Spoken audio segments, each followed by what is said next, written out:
Hello and welcome to another episode of Scrap Rabbit Gaming with me, Scrap Rabbit. And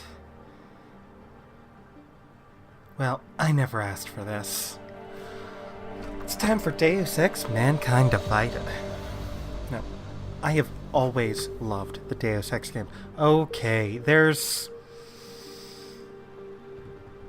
first Deus Ex game, pretty awesome. Second one, Shadow War, not so great. Deus Ex, the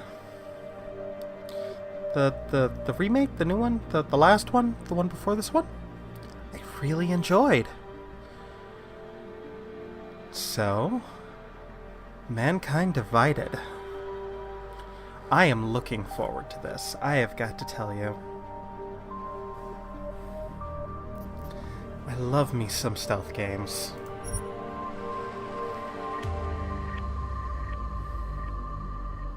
So, without further ado, let's begin.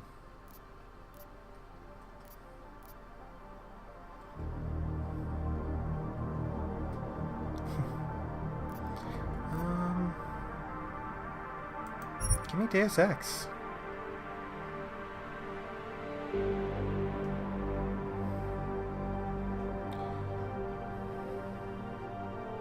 In case this is your first time with this, we're going to do the recap video. Because I want to see it, because I really liked Human Revolution. And this might be some of your first exposure to it. The year was 2027. Advances in biotechnology were helping people improve their physical and mental abilities to an amazing degree. Provided, of course, they had enough money. A new breed of people was emerging, half human, half machine. And in Detroit, at least, not everyone was happy to see it. I'd just landed a job as head of security at Sarif Industries, a cutting-edge biotech firm. David Sarif himself handpicked me turn on for the subtitles. job, said he needed me to keep his people safe. My ex, Megan Reed, was one of them. Brilliant neuroscientist, Megan had found a way to make augmentation safe and affordable for everyone.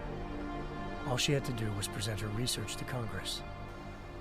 But the night before her big meeting, my security measures failed.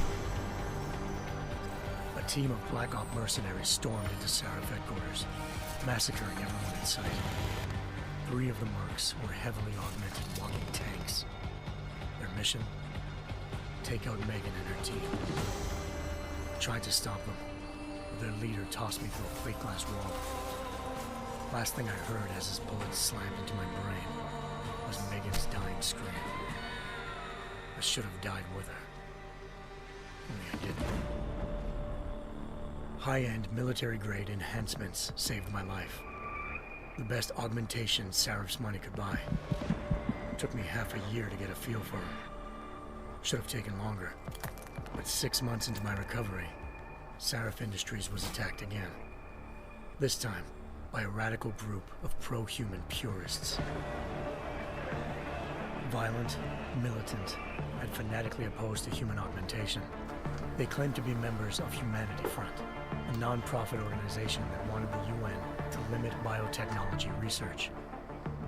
The thugs broke into Sarif's factory and found machinists working overtime on a top-secret military augment called the Typhoon. Sarif sent me to retrieve it, and when I did, I found one of the so-called purists next to it, wired with cerebral implants, trying to download its classified specs. Obviously, something more was going on. The Aug killed himself before I could question him. Sarif ordered me to dig deeper, so with the help of Frank Pritchard, Sarif's head of cybersecurity, I did. Turns out a second hacker had been controlling the Aug's actions from somewhere off-site. Pritchard and I tracked his signal to a secret FEMA internment camp in Detroit. The Black Op mercenaries were there. So the big thing about Deus Ex, if you're not familiar with it, 6 months before. is Figured they'd try again when government they saw me. conspiracies, Wasn't so easy for me this just time. 12, I took out Illuminati. a tank named Barrett. Even got him to give me a new lead. A penthouse apartment in China. Of course, we both knew it would be a trap in the end.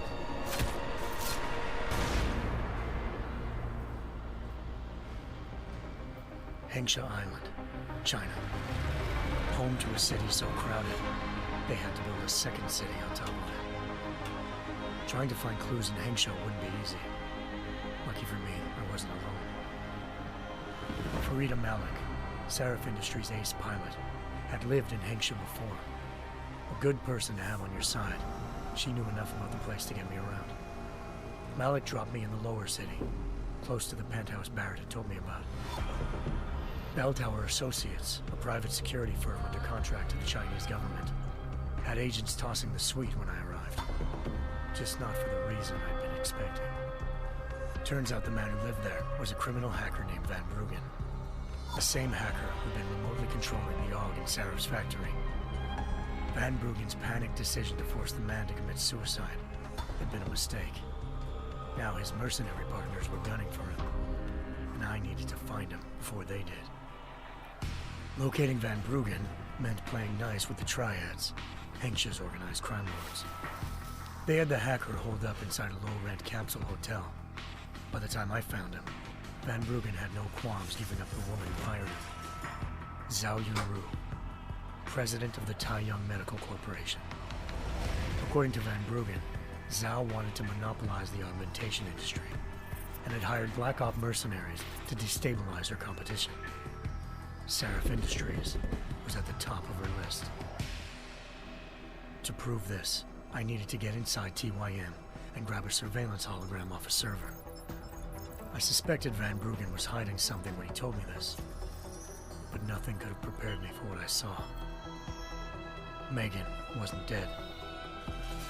She and her 4 best researchers had been kidnapped, spirited away somewhere while their kidnappers made it look like they were dead. Desperate to learn more, I confronted Zhao in her penthouse. She claimed to be a pawn in a bigger plan, and hinted at a group so powerful it controlled global interests at a whim. Then she slipped into a panic room and hit the alarm, forcing me to make a very quick exit. I figured Zhao was lying, but part of her confession made sense. David Sarif had been worried about his people. So worried, he'd required all of them to have subdermal locator devices surgically implanted. The GPOs would have been broadcasting the day of the attack. But Zhao said a single call to Picus, the world's leader in global 24-hour satellite news, had turned those signals off. I needed to fly to Picus headquarters in Montreal if I wanted to learn more.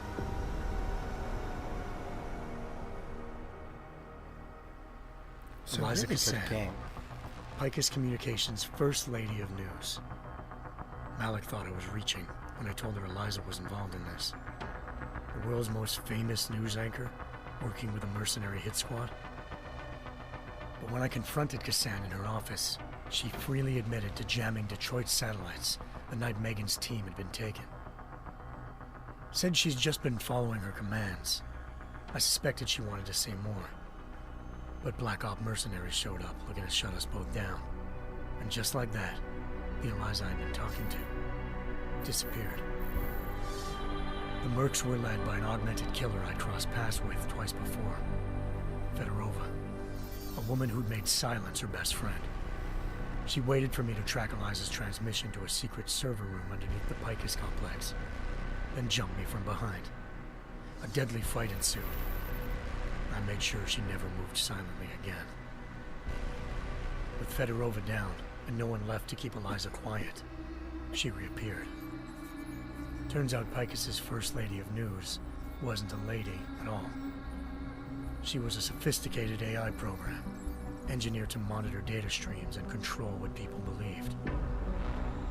Eliza told me the Mercs had brought in a Humanity Front doctor named Isaiah Sandoval to remove the scientist's implanted tracking devices while Detroit's satellites were down. She also told me to speak to David Sarif if I wanted to learn more. By the time Malik and I got back to Detroit, tensions between normal and augmented citizens had reached a flashpoint. Riots were breaking out in several cities, and the UN was being urged to intervene. Seraph was trying hard to convince Hugh Darrow, the inventor turned philanthropist who'd once been a leading proponent of enhancement technologies, to help stop a possible regulatory vote. Seraph had a lot riding on Darrow. Megan's discovery would have given millions of people the chance to evolve beyond their normal human abilities, and at the same time catapulted Seraph Industries to the top of the Fortune 500. According to Seraph, Megan's kidnappers knew this, and didn't want people evolving unless they controlled how it was done. He called his enemies Illuminati, and urged me to keep searching. Determined to do so, I tracked down Sandoval via America's most outspoken augmentation opponent, Bill Taggart, Sandoval's boss and founder of Humanity Front. Sandoval admitted to operating on Megan's team when I confronted him, but said he hadn't removed their GPLs. He'd merely switched them to a different frequency. Pritchard was able to trace one of the signals to China. Malik and I immediately took off in pursuit.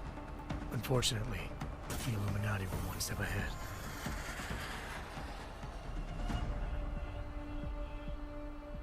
Ambushed. Shot out of the sky by Bell Tower Associates, seconds after entering Hengsha's airspace. Malik's piloting skills saved me. After a tense and bitter struggle, I escaped into Lower Hengsha.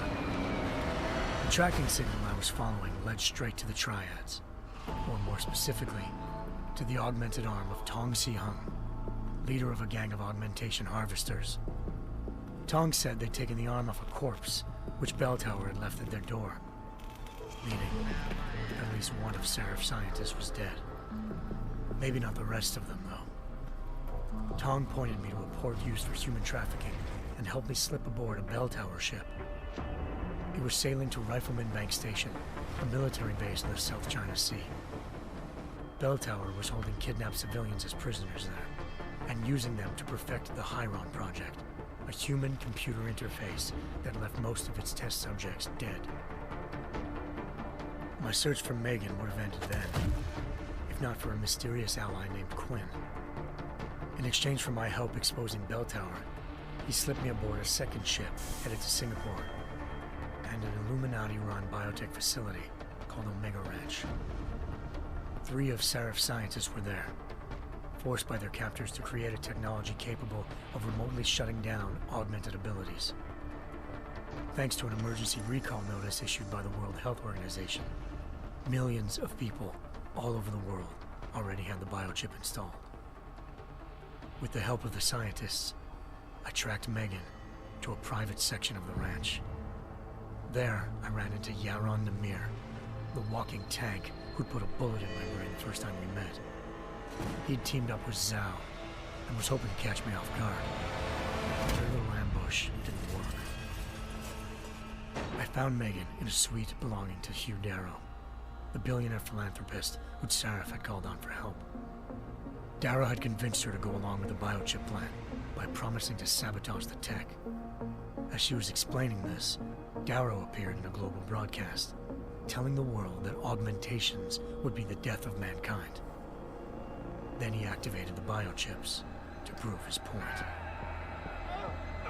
All over the world, augmented people flew into a killing frenzy. Darrow had betrayed everyone, and it was up to me to set things right. To do it, I had to reach Panchaea, a massive installation in the Arctic Ocean. As I raced through corridors built by an all-augmented workforce, I saw death and destruction firsthand. By the time I shut down Darrow's broadcast, I knew the damage he'd done. Still, humanity's future remained unclear. How would the world react to this sabotage? Would people ever regain their faith in augmentations again? What would be the Illuminati's next move? Only time will give us the answers.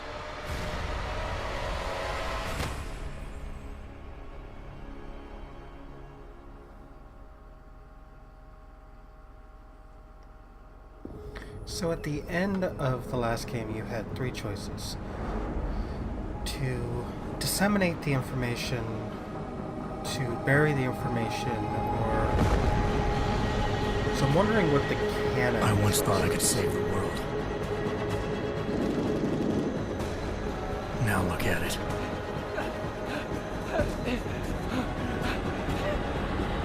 In yet another augmented terror attack, 251 passengers aboard Sister Airlines Flight 451 were killed when an augmented passenger broke into the plane's cockpit and ruthlessly butchered its flight crew.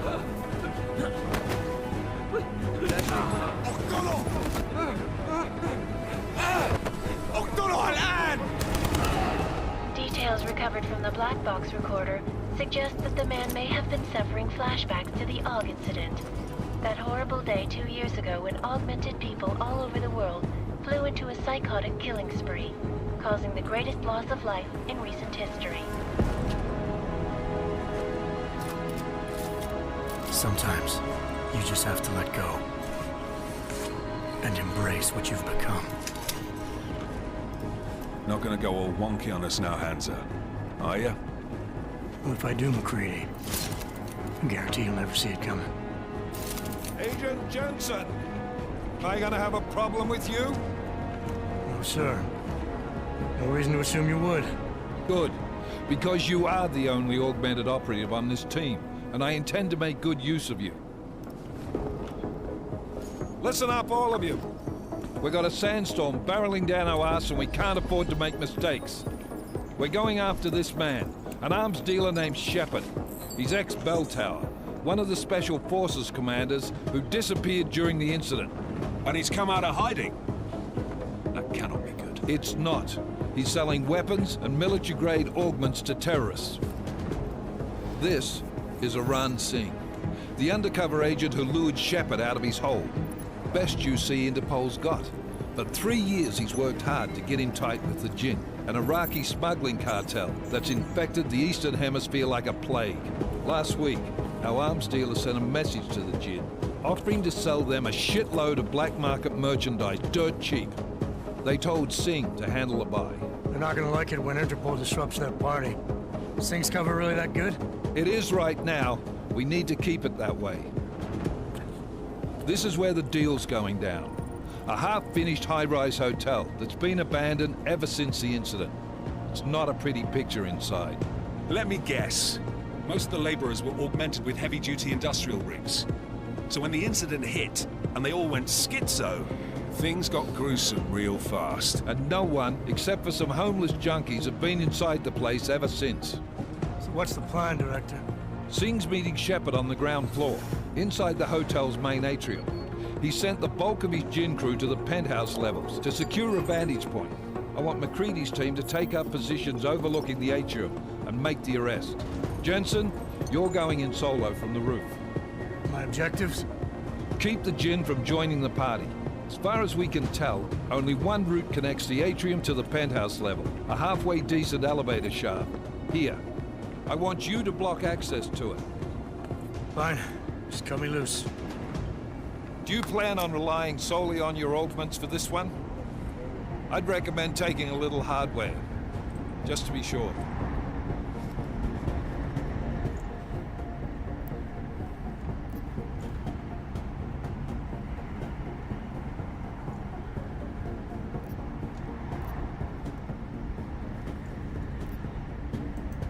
We've got a UC in there. Might be easier to maintain his cover if he's not the only one still breathing when this is done. Smart thinking. Yeah, but if anything does happen to him, you'll be telling his wife. After you get out of the hospital, of course. What about range? There's lots of wide spaces and high ceilings in there, but a number of tight and constrained rooms too. So it's a crapshoot, really.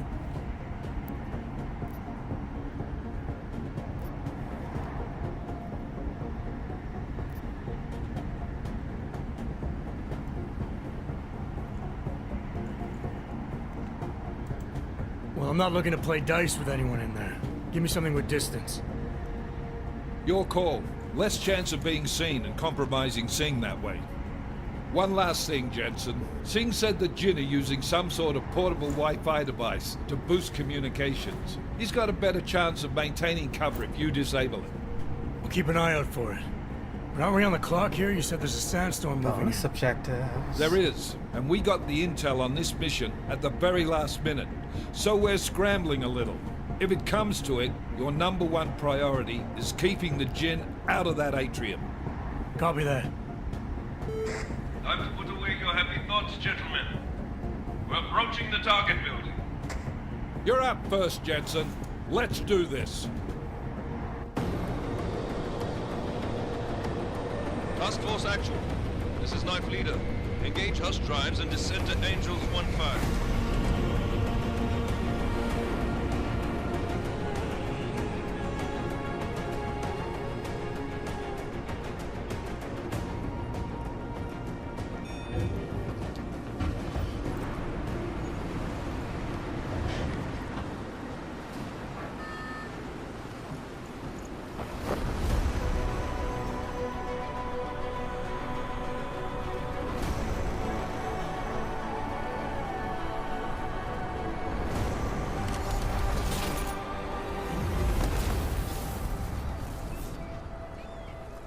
Well, that's a nifty skill.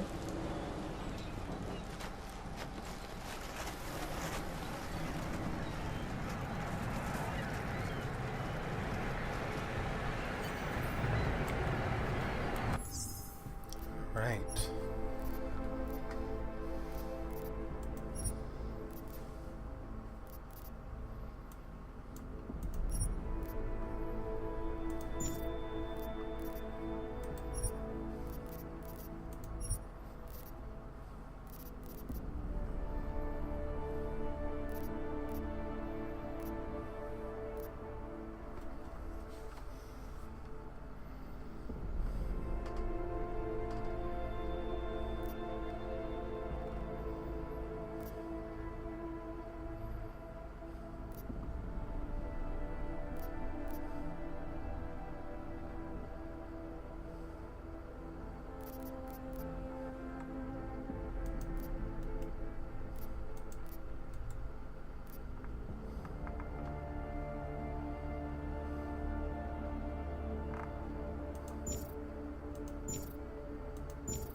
Oh.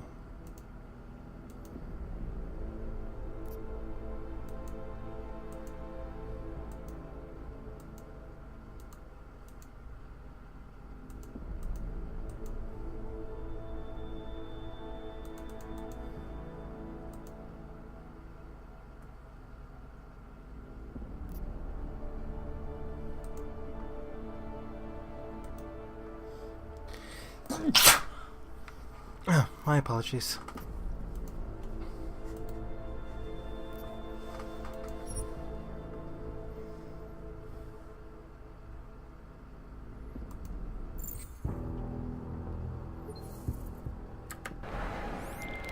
Team leader, this is Jensen. I'm on the roof. Solid copy. Sensitivity Move into the is building. high. The access route you need to block is at the far end of the penthouses. And keep in mind, the direct route might not be the easiest one. Roger that. McCready will advise once his team is on the ground. That sensitivity.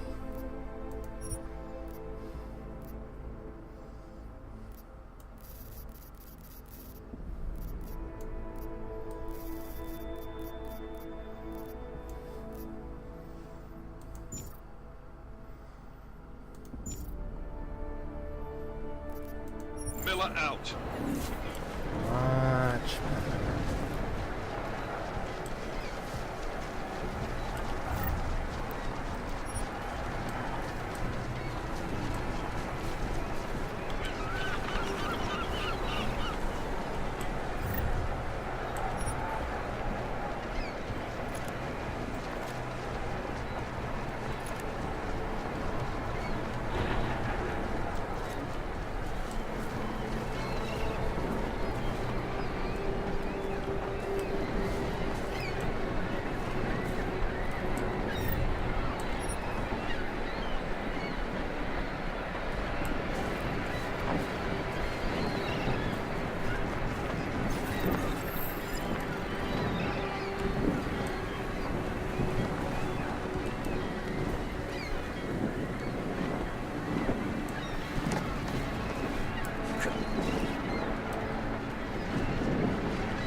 triangle codes.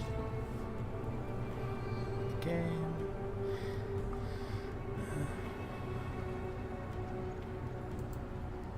Okay. Control schemes.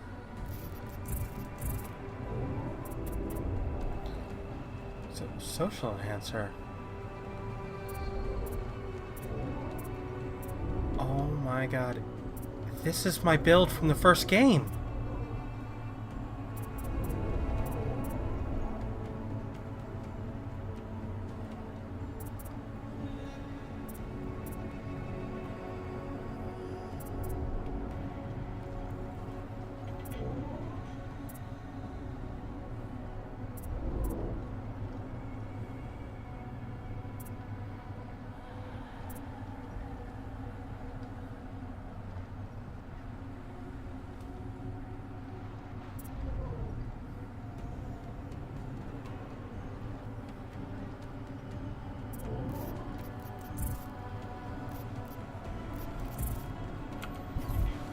Jensen, we're moving through. Oh, fuck! What's wrong? The Gen have got a few Jennies up and running. We're gonna have to hack keypads. You should enjoy it, McCready. They have colors and shapes. Just remember, red means bad. Fuck you.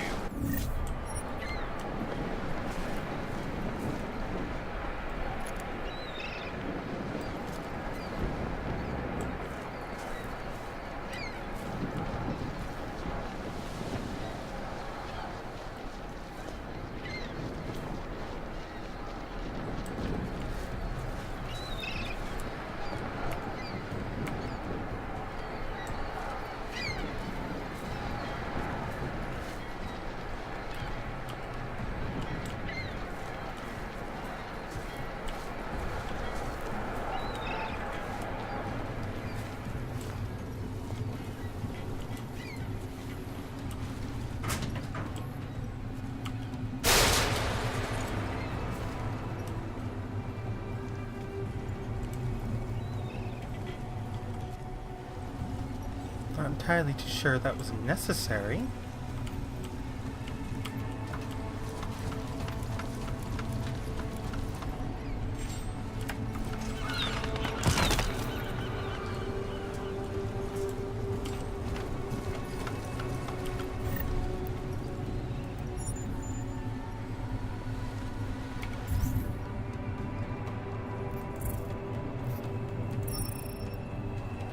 Working on the fences when we lost power, stuck in here, but I means they can't get at me. They're killing everyone. They start screaming, attacking. You can make it up to the storage area in the roof. It's caged in. Might even have some medical supplies. 4801.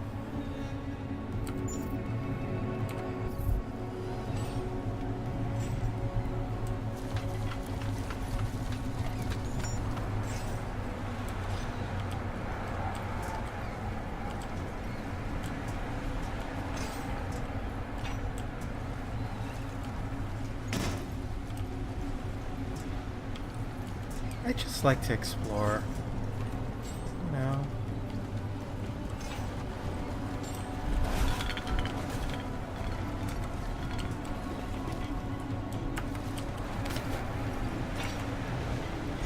But I should call it here for this episode.